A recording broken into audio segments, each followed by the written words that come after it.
Hey everyone, today I'm going to show you how to find your recording location folder using OBS on PC. So let's get started with this quick tutorial.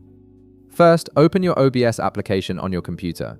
Once OBS launches and you can see the main interface, direct your attention to the upper left corner of the screen. You'll see a menu bar there with several options. Click on File to reveal a drop-down menu, then from that menu, select Settings. This will open a new window where you can configure various aspects of OBS, including where your recordings are stored.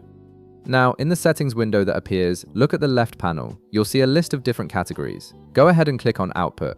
This section controls all the settings related to your recording and streaming outputs, including quality settings and file destinations. It's essential for managing where your content goes after you finish recording.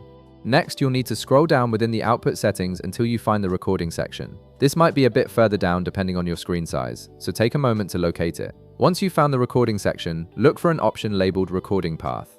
Right beside this label, you'll see the current folder location where OBS saves all your recordings by default. This is the information you were looking for, the exact path where your video files end up after each recording session.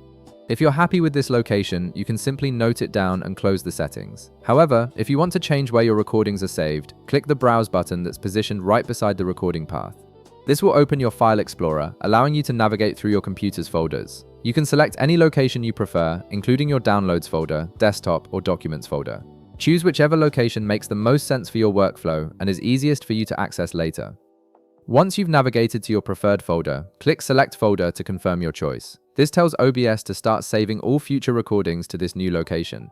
Finally, to save your changes, click Apply at the bottom right of the settings window. Then click OK to close the settings and return to the main OBS interface. And that's it. You've now located your recording folder in OBS and can easily change it whenever needed. If this video helped you out, be sure to leave a like, subscribe, and I'll see you in the next one.